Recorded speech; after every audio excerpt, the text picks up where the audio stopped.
Hello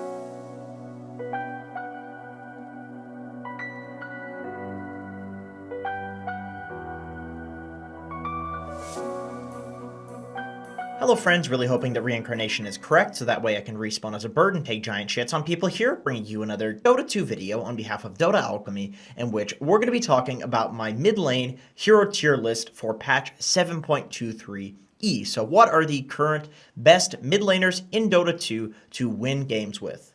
The first thing that I want to say before getting to the S tier heroes is that I actually had a pretty hard time distinguishing between S tier and A tier mid laners. I think that the top echelon of mid laners, well, there's a lot of them and they're all pretty close. But if I had to pick two heroes that would go into the S class of mid laner, currently that would be Viper and Puck. Viper, there's basically nothing that can lane against him currently, simply because this new poison attack stacking up to 5 times makes him essentially a ranged Ursa. And if you've ever played against a ranged hero who gets Fury Swipes in ability draft, you know how overpowered this is. So they've essentially given this hero the Ursa Fury Swipes, except it also slows, and it does a damage ticking over time that reduces magic resistance. So all of Viper's other abilities are going to scale with this poison attack ability. On top of that, I really prefer the new Nether Toxin to the old one. It's a 1-point wonder now. The level 1 Nether Toxin you can use to farm camps as if you were maxing it out in the previous patch. So now you have this Viper that it's very obvious how you skill build him. You max your poison attack, you go 1-point wonder in the Nether Toxin, you max corrosive skin, and now you don't have to choose between being tanky and doing a lot of damage and farming. You don't have to choose between owning the lane with poison attack and farming. You can do all of it at once with this skill build going 4-1-4, and then of course Viper Strike is still exactly the same. The Aghanim Scepter is unbelievably strong. Essentially, Viper, nothing beats him in lane, and he also scales incredibly well with this new poison attack and the new skill build that you can do on Viper. Okay, the second hero in the S tier is Puck. I thought this hero was a gimmick at the start of the patch. People were going for the phase shift attack. As an offlaner, I definitely prefer the 200 cast range. I am being tempted more to go for the phase shift attack now, but Thompson does this Deso build where you go Deso on Puck and you apply the minus armor to everything. People are going for Mjolnir and just doing a ton of damage with the phase shift attack and then kind of building towards doing the Dream Coil rapid fire. And the thing is, because of the new Waning Rift giving you that kind of pseudo blink and just generally Puck's cast range on all of his abilities. The Orb is a good mobility ability at a long cast range. Like, it feels like you're quite hard to kill despite not having a blink. Dream Coil, you can catch people maybe despite not having a blink. Really, you can go for these kind of greedier items such as a Mjolnir or a Deso, and it doesn't feel like in the current patch you're going to get punished for it. Of course, it also helps Puck that tons of heroes right now are incredibly hard to catch. They're very mobile, and Dream Coil has been buffed over and over again. It does a lot of damage now. The disable is 6 seconds. Leashes obviously have been buffed. So Puck is in a good spot, and then they added these ridiculous gimmicks with the Waning Rift Blink and the Phase Shift Attack, and the Dream Cold Rapid Fire was always kind of crazy in the late game. So now Puck can do everything between owning in the early game and being a team fighter, and carrying in the late game, probably more than a lot of traditional carries. Next, let's talk about the A tier mid laners. We have Templar Assassin, Shadow Fiend, Razor, Tiny, Magnus, and Void Spirit. For TA, I think that she would genuinely be S tier, and maybe even should go on the S tier despite this if you are good enough at TA. However, she is countered by the new Viper, and also Veno is extremely popular. So these heroes that completely hard counter her are picked in almost every single game. And still, she's considered A tier, if not S tier by most mid laners. So that should go to show how incredibly powerful she is. Her laning is strong. It has always been incredibly strong. Her ability to control the map with the psionic traps, that is something that can't be underrated right now. She can control with the vision, she can control by slowing people who try to walk near her, and she can take over large areas of the map and farm completely by herself, secure outposts by pushing lanes safely with the traps and with the side blade spill, and that's not something a lot of heroes can do. Essentially, the map feels very large right now because of these outposts, and there are also objectives to get in the mid lane because the mid tower, runes, there are bounty runes at the side lanes. Like, there are so many objectives to get on the map, so any any hero that can take over a large area is going to be amazing. And it's crazy because she's been nerfed. Like this meld bash, I thought this was one of the main reasons that she was broken. It got nerfed to be 0.25 seconds less, and still the win rate seems to go up. So this hero just in a really good spot, I think, for how 7.23 is currently played. Shadow Fiend. Been buffed. He was buffed in 7.23. People were picking it a little bit at the start. It felt pretty good, but the win rate was still kind of low. My personal opinion on that is that it was low, not because the hero was bad, but because people were kind of playing the old Yule's build. Now people are doing like Shadow Blade. They're going for Sanjin Yasha. They're playing more of like a right-click sort of Shadow Fiend and using the Requiem of Souls more so as a like disable for team fights, and then playing the hero like a right-clicker, and it feels really goddamn strong. Shadow Fiend, of course, his laning with the raises and with the Necromastery souls that you get, it has never been better. I mean, he's just an amazing laner in general. He's great at flash farming. He's a hero that can pick up travels, and you can push the side lanes and secure outposts. SF is in an incredibly good spot right now, as well as the 40% cooldown reduction. Like this, any hero who has that much cooldown reduction in a talent or a skill is going to be innately broken if you get to that point, and SF, of course, can make his way there. Razor. This hero, ever since they made the static link hit people while you're sucking them off, this hero has felt incredibly strong. They did nerf him a little bit. They nerfed the Eye of the Storm damage. It felt like he was a little bit too good at the start of the patch, but with that being said, the suck doesn't feel any different. In the mid lane, he can go for some points in the Storm Surge, run around and be incredibly active and kill people with the static link. He can farm by going for Eye of the Storm, just using that in the jungle and maxing out the plasma field, pushing the lane and farming the jungle. So there are a few ways that you can play him in the mid lane, and it's quite difficult for a lot of heroes to lane against Razor in the mid lane. Like, for example, TA, despite being so incredibly strong, Razor is quite good against that. So anytime a hero has good matchups in the meta, it's going to be a strong hero, especially with buffs. Tiny, another hero similar to Razor, reworked abilities in patch 7.23, still not nerfed anywhere near enough. This tree grab ability in the mid lane, it allows you to go for 1 point in it and farm a little bit and have that really strong laning and still be like a decent right clicker and then run around and kill people with avalanche and toss.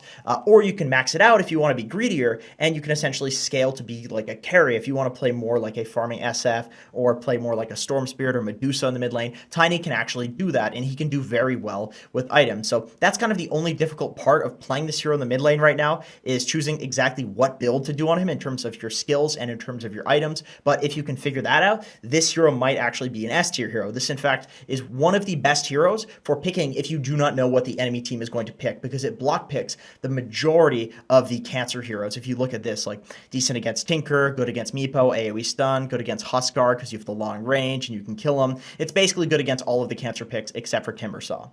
Next, we have Magnus. Once again, reworked in 7.23, the Aghanim Scepter giving him essentially Permaskewer was way too good, just unfathomably good, the best hero in Dota, hands down, maybe barring Lifestealer, but that was a whole other level. They changed it so that it now reduces the cast point, it lowers the cooldown, not by as much as it did before, and then it lowers the mana cost to half.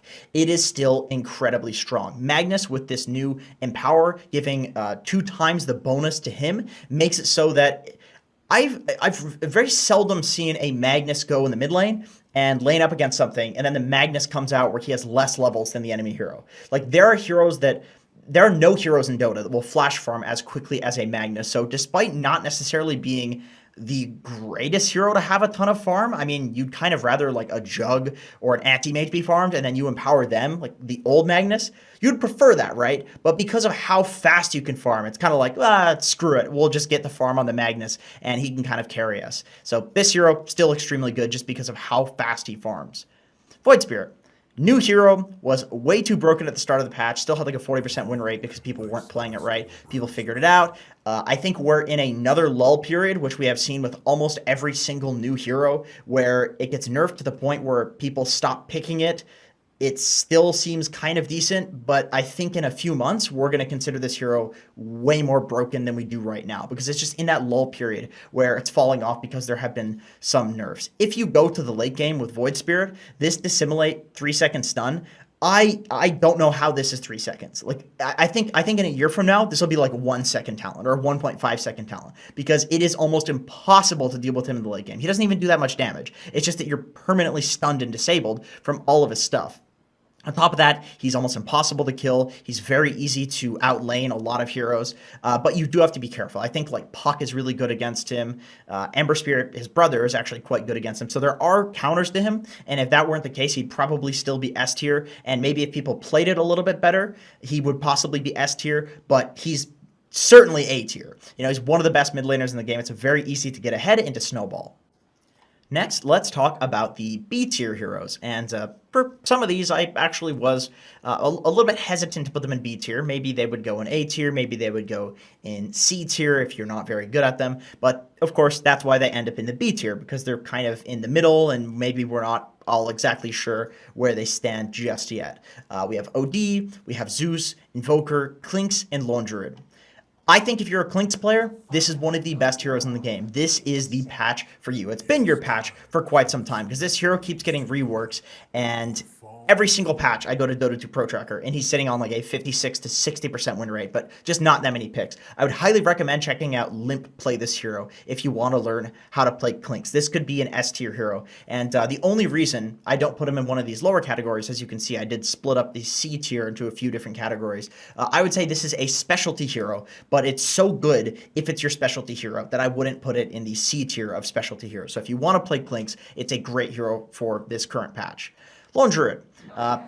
Once again, very similar to Clinks in the sense that I kind of want to put him in the better in the different role category, but instead he's still a decent mid laner. Like, he's so good in general that I would say that he is above the C tier for that. So still a great hero to play in the mid lane. Really good against certain heroes. Like, for instance, if you're playing up against an SF, a Tiny, there's very few matchups that Lone Druid doesn't do at least okay in. And he can definitely benefit from getting the levels. Like, you need to get level 4 in this and level 4 in the Spirit Link ability, 1 point in Savage Roar and 1 point in your ultimate before you really feel incredibly strong. And of course, that's a lot of level points. So you definitely benefit from the mid lane experience, and also a specialty hero. If you are a Lone Druid player, you can win a lot with this hero currently in the patch. People are going for the Mask of Madness Basher build. I think in the mid lane, that's probably still good. Maybe you could even throw in like a Dominator in there if you want to run around and be a little bit more active in the early game.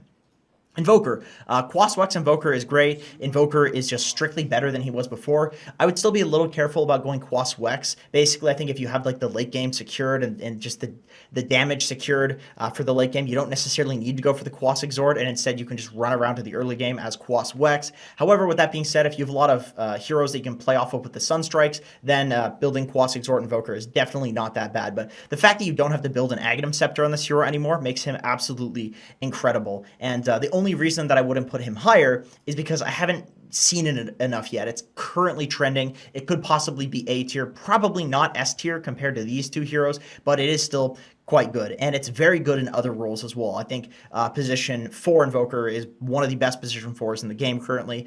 Position 3 Invoker is probably honestly not that bad, and maybe even pause 5 Invoker, because who knows, the roles don't really matter all that much right now, but definitely a solid mid laner just because you don't need the Aghanim Scepter.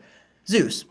Punishable, definitely, by heroes that can just get on top of him. But if you get Zeus in the right game, the Arc Lightning plus the Static Field completely obliterates any sort of illusion hero, any hero that has very high HP, so he's good against these strength heroes. If you aren't necessarily sure of how great your laning mechanics are, Zeus is really easy to play in the laning stage as well. The fact that you can Thunder God's Wrath and you don't have to kill steal anymore, and you'll get the experience from it, makes Zeus an amazing hero. But with that being said, like I said, he's punishable. If he wasn't so squishy and so easy to kill, if he had some sort of escape or he had like 30, 20, maybe even 15 more movement speed, then he might be A or S tier. And then also Zeus definitely is not that great versus like TA and Viper, but a Zeus, if you have a Zeus in a game, like, he's always going to do a ton of damage right now just because the hero is that strong. Also, the D wards are really easy right now. Everybody's just putting wards on those high ground spots, so all you need to do is run around and bolt those, and you're going to get hundreds and hundreds of free gold from that.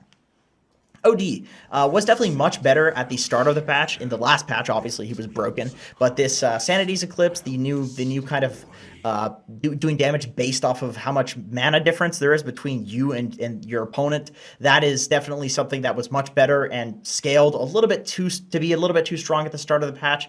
It did get changed, but with the new Bloodstone, how you have the Kaya in it, and now this hero benefits as well from the raw mana component. And I think Ether Lens is a good item on OD, and the new Aghanim Scepter, where you can use Astral twice, and then Astral, because of the new ultimate, gives you 3 charges of the mana. Essentially, you can do a lot more damage than before.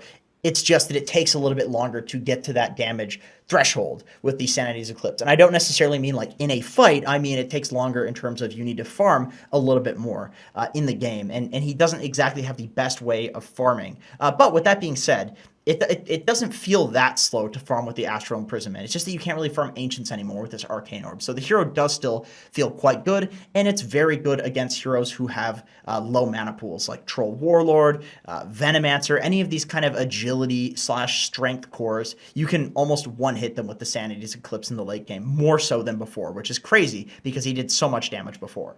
Next, let's talk about the C-tier heroes.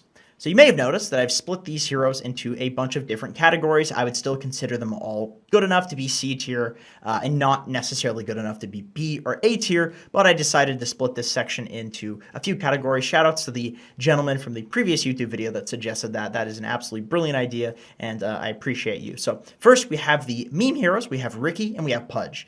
The reason I call these heroes memes is not because I think they're bad. I actually think that they're decent mid laners. If you pick Pudge against a Shadow Fiend, for example, or a Sniper, or a Zeus, you can meme on them. You can kill them over and over and over again, and it's actually pretty good. It's just that you have to be a good Pudge, and it's a little bit risky. Ricky, likewise, is a little bit risky. If you fall behind, he is completely helpless. He can't farm at all. You farm kills, so you are basically picking this hero to outskill and to snowball. But it's still decent. There are good players that pick Ricky mid.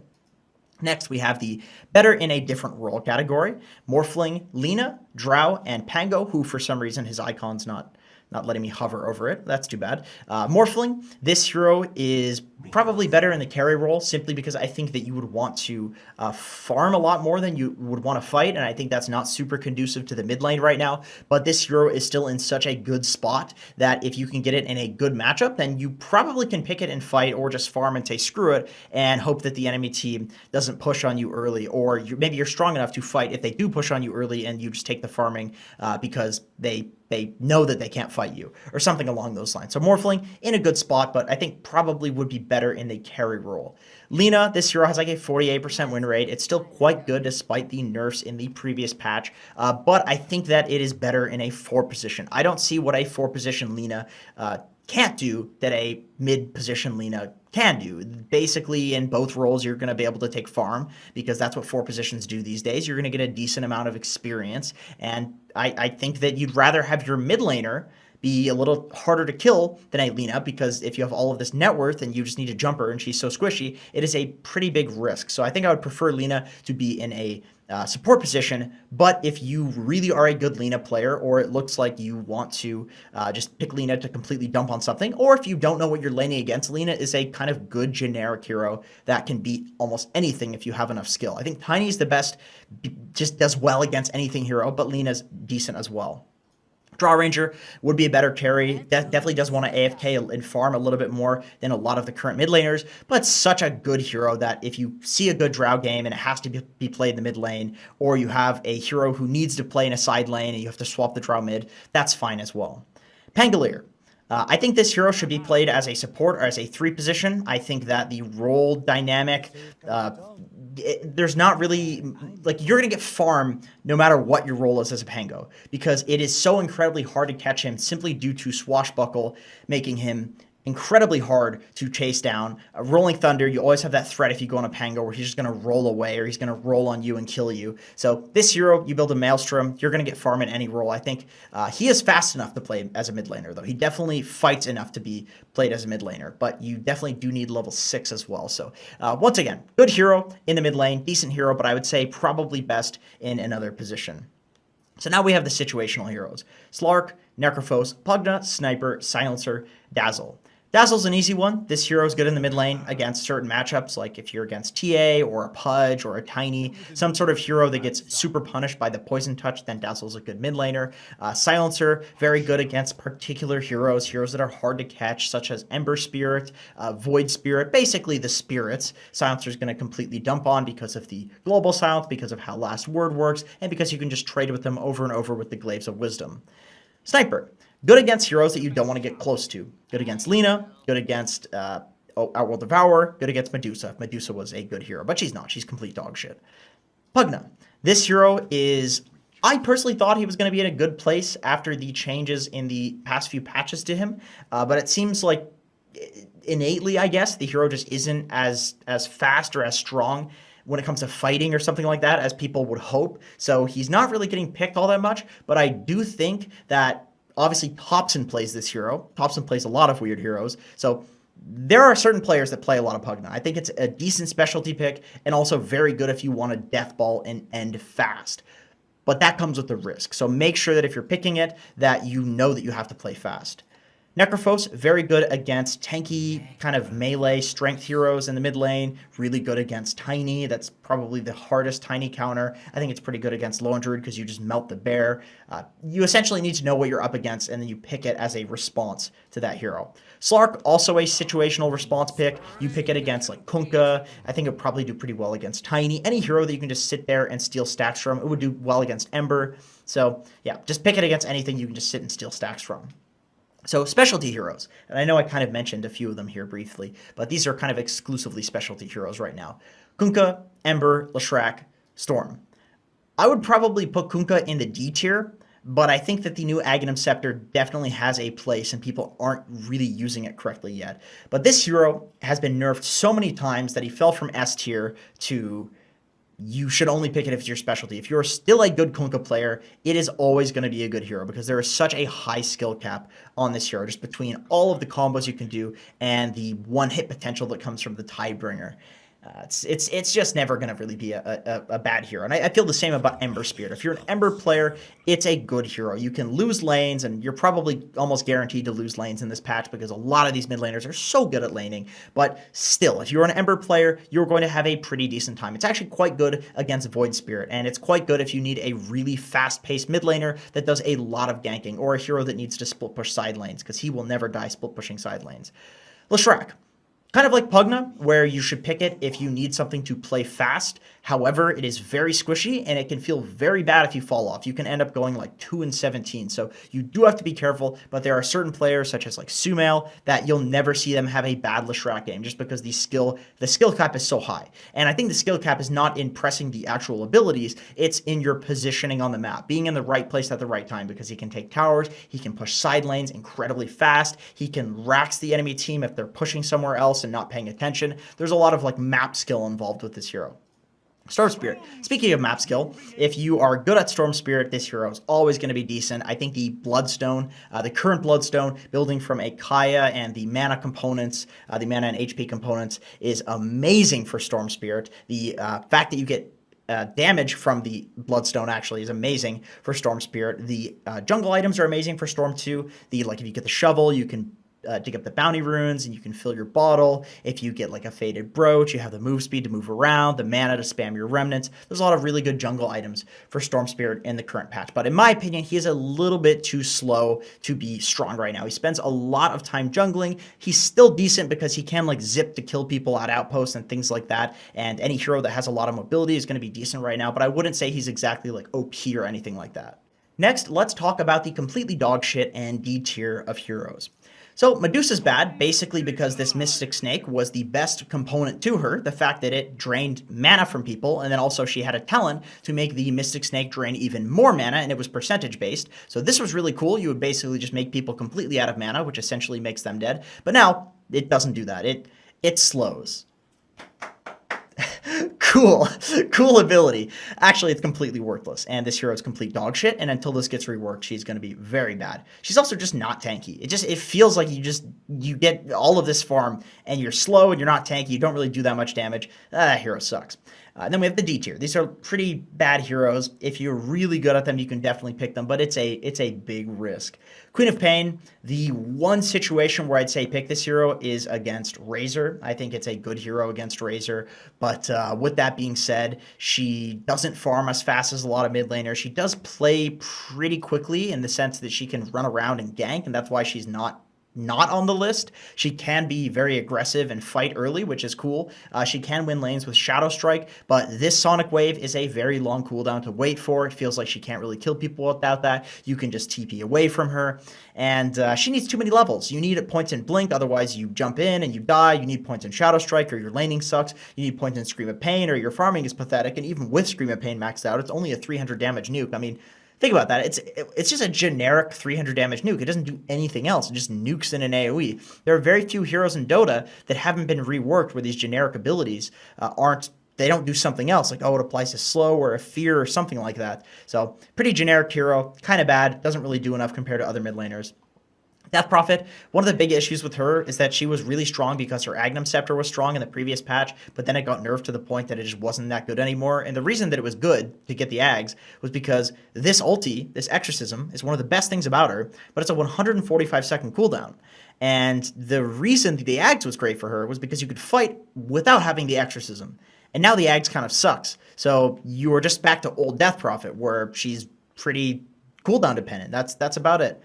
Wind Ranger needs a lot of levels. You need points in Shackle Shot, you need points in Power Shot, you need points in Wind Run. It feels like she doesn't really do enough. She's very single target. If you use Focus Fire on somebody and they just Ghost Scepter it or something like that, it's not like you can switch targets or something like that, because it's a 70, 50, 30-second cooldown. So there's quite a bit that's not that great with Wind Ranger. She doesn't really push lanes that quickly. She can sit far away, which is cool, in Power Shot, but it doesn't even kill all the creeps. She can't jungle fast. In fact, she might be like the worst mid lane jungler in the game, where you watch Weehaw play this hero, and he almost never hits jungle camps unless he gets really lucky and gets like Alpha Wolves or Satyrs, and he's walking by and he just happens to see it or something along those lines. But Wind Ranger feels pretty weak right now. It just feels like she doesn't do enough, and even when she's strong, you can kind of nullify her by just building a Ghost Scepter or saving that one guy that she goes on. Dragon Knight. There's a lot of heroes that punish this hero in the mid lane. I don't think you could play Dragon Knight versus a Viper, versus an OD, versus a Razor. He feels kind of slow because, once again, he's also cooldown dependent. He is decent in the fact that you can run around and take towers, and maybe he's a little underrated because the Black Dragon form coming from the Scepter probably isn't that bad, but it takes a lot of gold in time to get to the point where you get the Black Dragon form. Because I believe you need the level 3 in this ability, and then also you need the Agnum Scepter, of course. So decent hero, but not particularly fast enough for the current meta. Finally, let's talk about the last pickable heroes in the mid lane in Dota. So we have Tinker, Broodmother, Alchemist, Arc Warden, Timbersaw, Meepo, Huskar, and Visage. I think all of these heroes are good. I think that you just need to get them in the right situation. So I'm going to tell you exactly what situations those are. Tinker, you pick this hero when there is absolutely nothing that can catch him in trees. If there are no Storm Spirits, Zeus with Nimbuses, etc., etc. There are some games where Tinker just cannot be caught. You pick it, it's a free win. Broodmother, if they have no way of clearing the spiders, you pick it, it's a free win. Alchemist, if the mid laner that you're up against applies 0 pressure to towers, or the enemy team has no tower push, then you can pick Alchemist. Or if you have like a Timbersaw in the side lane or a Night Stalker or something like that as a carry, and you want to pick a more kind of generic carry in the mid lane, Alka's a good hero for that. Arc Warden, you pick this hero last when they have nothing to jump the Arc Warden illusion, when they have nothing to push towers other than right clicks. If they have like Terrorblade, then you can pick Arc Warden, you just bubble the tower, hold out the game, and the hero feels pretty good. Also, it's very good against certain mid laners like Storm Spirit. Arc Warden completely dumps on Tinker, for example. Timbersaw, if you're against a bunch of melee strength heroes and the mid laner cannot kill you through your reactive armor, you pick Timber, it's a free game. Meepo, if the enemy team has 0 AoE, 0 Meepo counters, the Meepo counters are like Winter Wyvern, Earthshaker, etc., etc. If the enemy team is like Drow, OD, that sort of shit, then Meepo is a free game. Huskar, if they have no way of doing any sort of burst damage, Huskar is a free pick. Also, you want to make sure that you're picking it into a good matchup. For example, if you see that the enemy team has a Storm Spirit or an Ember Spirit mid, there's absolutely nothing they can do against Huskar. So I would suggest, if you're looking to play a lot of these last pick heroes, that you would go to their Dota buff and you just look at the matchups and see what they have the highest percentage against, because they have like a 70% win rate against these bad matchups for the enemies. And then Visage. Visage is a hero that is more so like a game sort of drafted hero, where if the enemy team has no way of killing the Visage birds and you want to do like a kind of death ball strat, then Visage is very good for pushing and ending the game early. Anyway, that's it for this video. I hope you enjoyed. Thank you so much for watching, and I hope to see you in another video.